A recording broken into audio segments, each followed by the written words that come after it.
Mr. President, thanks for having us here. And it's a very important moment because UN Security Council just approved at unanimity a resolution asking Syria to eliminate completely its chemical weapons. Are you going to comply with this? Actually, we join the international agreement for preventing the use and acquirement of chemical weapons before that resolution came to light. The main part of the Russian initiative based on our will to do so. So it's not about the resolution, actually it's about our will. Of course, we have the will because in 2003 we had a proposal in the United Nations, in the Security Council, to get rid of those weapons in the Middle East, to have a chemical weapon free zone in the Middle East. So of course we have to comply. This is our history, to comply with every treaty we sign. So with no limit to any extent? According to every chapter in the agreement, we don't have any reservation. That's why we decided to join the agreement. How do you think you will organize this kind of dismantling, which is very complicated? This question should be directed to the organization itself, because our role is to offer the data and to facilitate their procedures, which is available so far. But I think it's about the technical side or aspect of the implementation, about how to reach those places, especially when you have terrorists could put any obstacle, and about how to dismantle and get rid of those materials. Let me just speculate on this. It means that you're going to help them and protect them because now security is a very important issue here in Syria. Of course, that's self-evident, yes. And let's go forward, Mr. President, trying to understand what's going on in Syria in the next few days, weeks and months, because now the attack, which was very close a few weeks ago, looks to be a little more distant. How are you going to work in this time? What is your personal roadmap? For what, sorry? For political activities. I mean, how do you think you're going to use this time? Since the beginning of the crisis, we said political activity or solution, whatever you call it, is a very important part of the crisis. But when you have terrorism, you cannot expect the political solution to solve everything. In spite of that, you have to continue the political action. It's about the Syrians meeting around the table, discussing the political system that they want, the future of Syria. And whatever they agree upon, you'll have a referendum in order to have the endorsement of the Syrian people regarding whatever part of the future of Syria, whether it's constitution or laws or whatever. That's what we've been doing since the beginning of the crisis, and this is the same action that we're going to continue with in the meantime. We will go back later to the beginning of the crisis, but let us stay for a second on this. It means that you're going to discuss with the opposition as well, even with the armed opposition? When they are armed, you don't call them opposition, you call them terrorists. Opposition is a political entity, is a political program, is political vision. This is opposition. If you have arms and destroy and kill and assassinate, this is not opposition. This is what you call terrorism all over the world in every country. So we can discuss with every party in the opposition. Regarding the militants, if they give in their arms, we'll be ready to discuss with them anything like any other citizen. So we arrive close to Geneva II, the peace talks, because Ban Ki-moon, Secretary General of UN, said that very likely in November there will be a second Geneva meeting. Mm-hmm. Are you planning to attend it personally? That depends on the framework of the Geneva meeting, because so far that conference is not clear. What kind of conference? Who's going to attend? What the criteria for this conference? So we have to be ready as government, but we cannot decide who's going to head the delegation until you have, let's say, the framework, the clear framework and the criteria. So let me just ask you, which kind of framework would convince you to go there? As I said, any political party could attend that conference, but we cannot discuss, for example, with Al-Qaeda offshoots, an organization that's affiliated to Al-Qaeda. So, for example, terrorists. We cannot negotiate with the people who ask for foreign intervention and military intervention in Syria. May I just name Qatar and Saudi Arabia? Let me be frank with you. They are client states. So I'm talking about states now. If we want to talk about states, they are client states. Their master is the United States. We all know that. So if the United States is attending, this is the main partner, and the others are accessories. If we want to talk about Syrian parties, regardless of their names, I'm talking about their behavior during the crisis. That's what we can discuss, their behavior. Since the situation on the ground is very complicated, could you also accept the idea of some international forces of like interposition on the ground to try to stabilize in a way the situation? It doesn't work because you're not talking about two countries fighting with each other, like for example Syria and Israel, where you have a front line, clear front line, where you can have United Nations forces on both sides of the borders or the frontier, let's say, or the armistice line. It's completely different. You are talking about gangs. They could exist everywhere in Syria, within any city, where you don't have frontier or clear lines. So even if you want to suppose that you can accept that idea, which is not acceptable for us, but if you want to accept it, where can you position those troops? No one can draw a map. You need a clear map. There is no clear map. There are gangs coming from everywhere, and they are terrorists, should be fought, not should be isolated from the Syrian troops. We were discussing Geneva too, and I was thinking of Europe and Italy in particular as a potential partner of discussion. How do you see the role of Italy? Again, let me be very bold here and very blunt. If we want to discuss the role of Italy, we should see it in the light of the European role. Is Italy independent from the European role? If not, who's leading the European role? And we have to discuss the relation between the European role with the American. Is Europe independent from American policies today? I heard from many European officials that they are convinced about what we are saying, but they cannot announce it. This is not the first time, not only during this crisis. So any role should be looked at in the light of two things: the credibility of that role.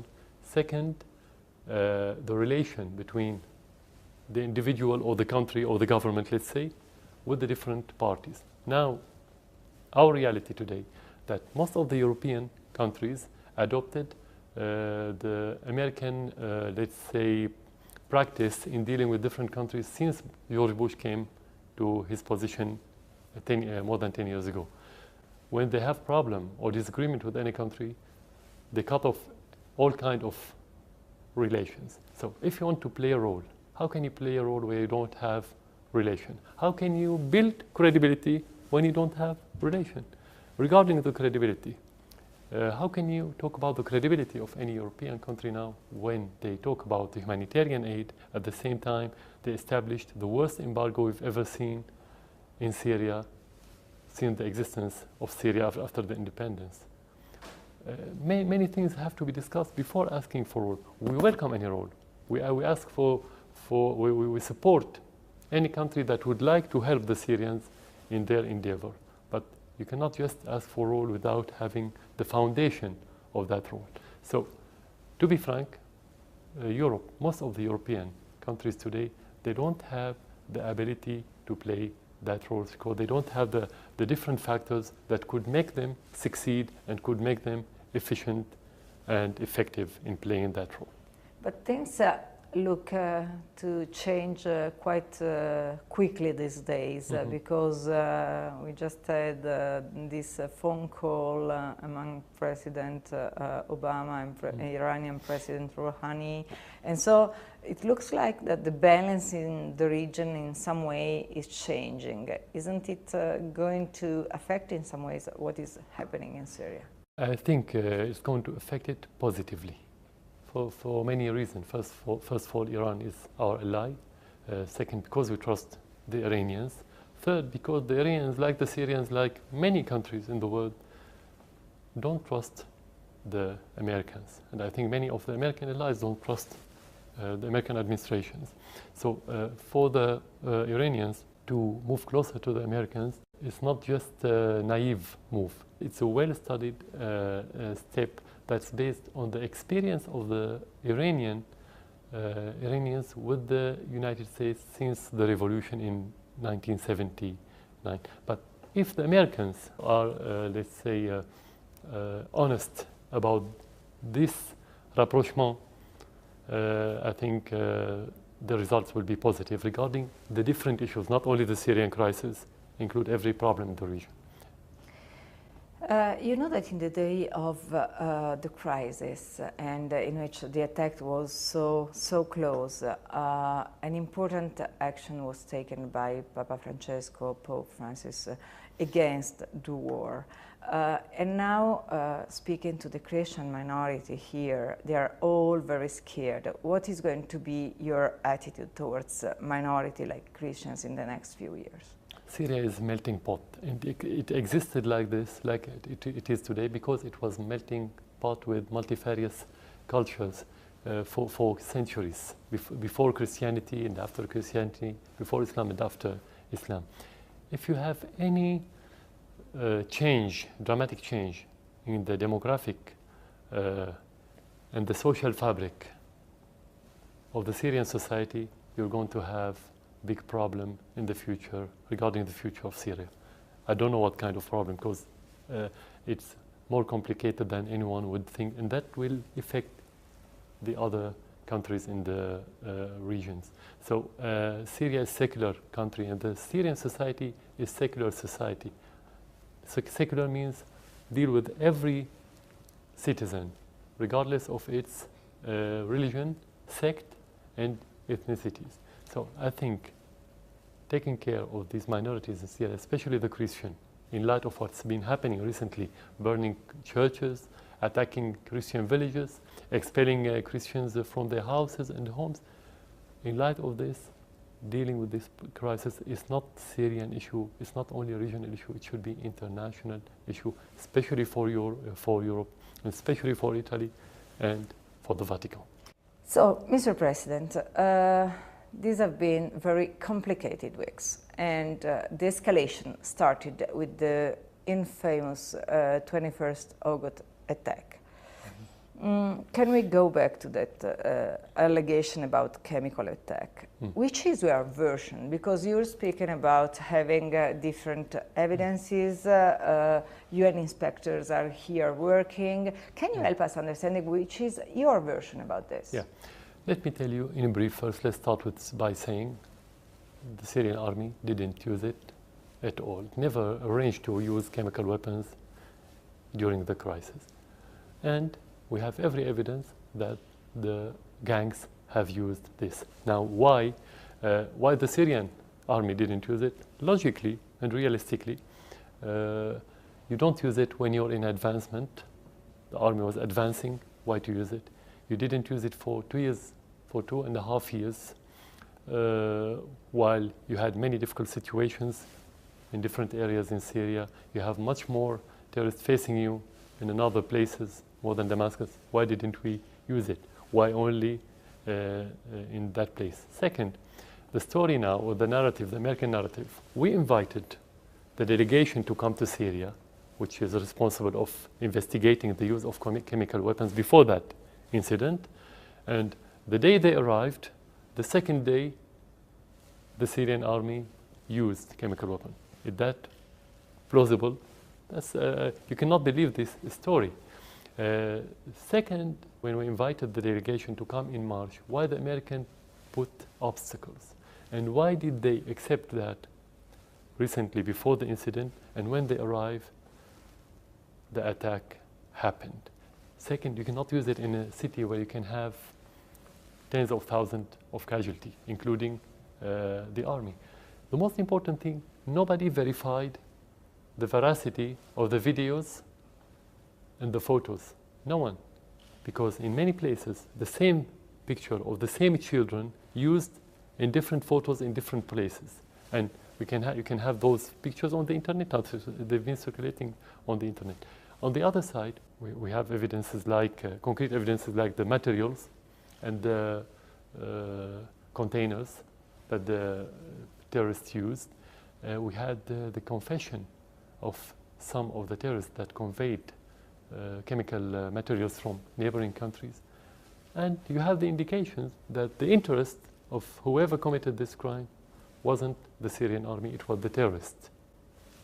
So is there that's even the slightest chance or possibility that someone inside your circle or the army did it against your permission, against you, and then maybe we'll see him defeat in a few months? I don't know. It's a very complicated crisis, so we are allowed to do speculations. It's a weapon of mass destruction. It's a chemical. It's like if you say that somebody in a nuclear country wanted to use nuclear weapon without the authority of his master. You cannot believe. This is a very naive story. This could be a children's story. It's not a grenade. You put it in your pocket, you throw it whenever you want. The process of using the chemical weapons, if you have a war with any enemy, and if you want to use it, it's very complicated. It's under strict procedure because technically, it's complicated technically, first of all, to activate the material itself. This is the second. Not a single unit in the Syrian army has chemical weapon anyway. You have specialized unit, and if you want to use it, this specialized unit should join the army in order to use the chemical weapon. So again, this is children's narrative. No way. Yeah. So, since we are going back in time, let's go at the beginning of the crisis. At that time, you acted in a very tough way against any sign of opposition. Do you have any kind of regret of the way everything began? We have to define the word tough because we dealt with the situation according to the Constitution. It's like if you say the Americans sent the army in Los Angeles in 1995. Do you call it tough, or do you call they sent the army to find the rebels?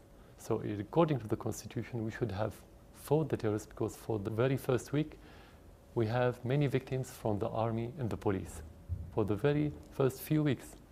So that's normal. What we did according to the Constitution, this is the job of the government. If you talk about mistakes committed on the ground, that could happen anywhere in the world. In UK, a few years ago, they shot a Brazilian guy by mistake. So that could happen anywhere. So policy is different from the practice in many places in the world. But just remaining on the political field, don't you think that you had the chance to do something more at the time, like doing something more that could maybe change? You know, even politicians sometimes can admit some mistakes here or there. Even if you want to look at your mistakes when you do it, and every human would do mistakes every day. Sure. That's normal. But how can you judge your mistake after the end of the event, not during the event?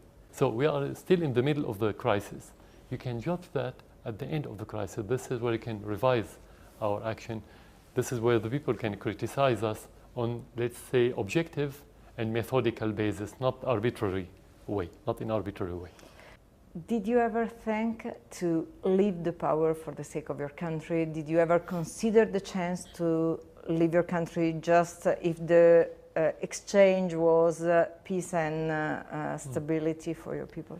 It depends on the if. If my quit of my position would make the situation better, the answer very simply, without reluctance, yes. But the other question, would that be the situation? That's another question. So for me as president, so far, I have to be in my position, because when you have a storm, you don't give up your position. You don't quit your position and leave your country in the middle of the storm. Your mission is to take your country to the shore, not to abandon the sheep and the Syrian people.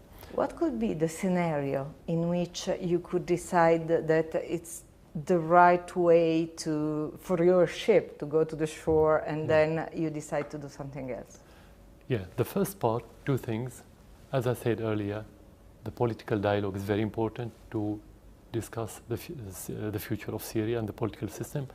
The second one is to stop the violence by stopping the smuggling and sending the terrorists from outside Syria, stopping the financial support, stopping sending them armaments and every logistical support. Because if we don't succeed here, we cannot succeed in the political part of solving the problem.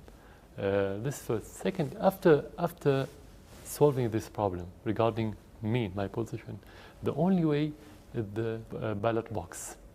Because this is where the Syrian people can tell whoever they want. And for me, I should obey whatever the Syrian people want. There's no other way in any country. I mean, it's not the decision of any group in Syria. It's the decision of every Syrian citizen.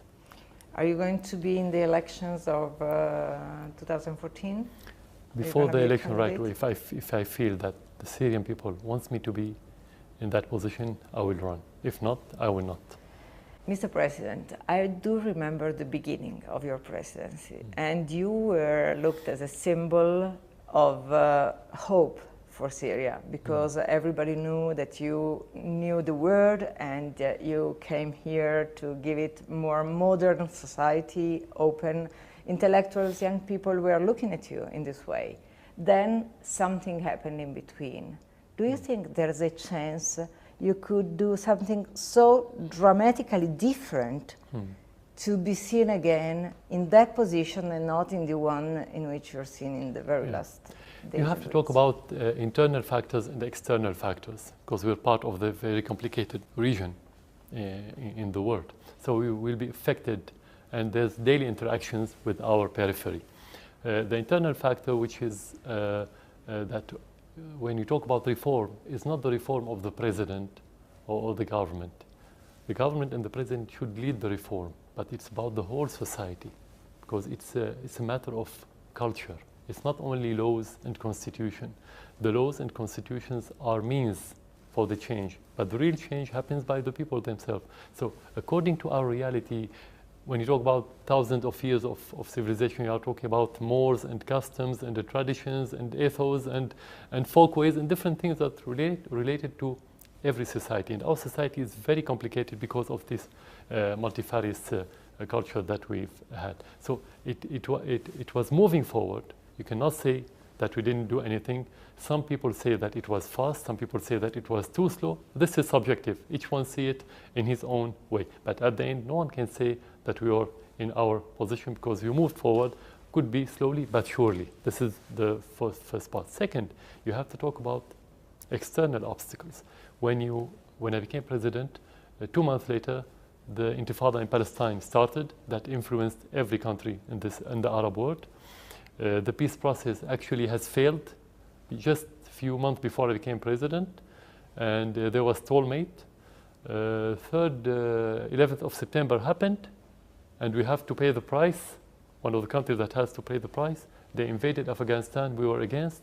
They invaded Iraq, we were against. And after 2003, after the invasion of Iraq, Syria had to pay the price, and there was embargo by the European and the West, and so on. There was only a period of, let's say, artificial period of conciliation, let's say, between Syria, which is not could be not the very precise word, but kind of rapprochement again between Syria and the Western, especially Europeans, between 2008 and 2011. Why artificial? Because it was under the supervision of the Americans.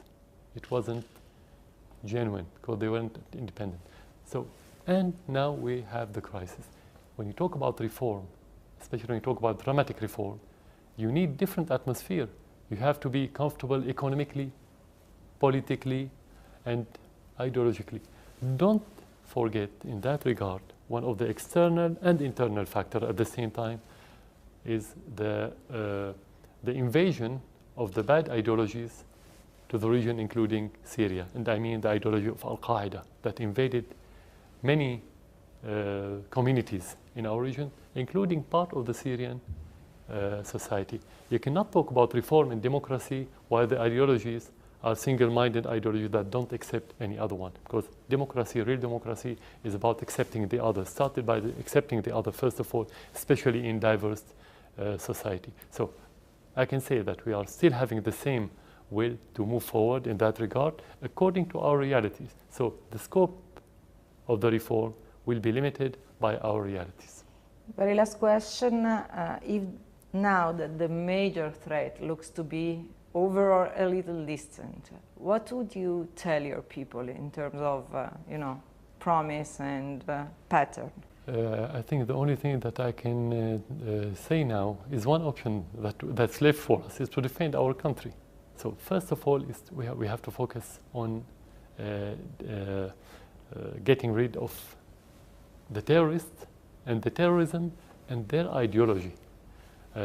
Second, even if we get over this crisis, we have so many things to manage after the crisis, what's the leftover of this crisis, especially the ideological, the psychological, and the social consequences of this society. So we have a lot of work, but I can say with confidence that we can make Syria much better than before the crisis. Even with reforms that yeah, people was asking? Yeah, of course. We need the reform. We need. Without reform, we cannot.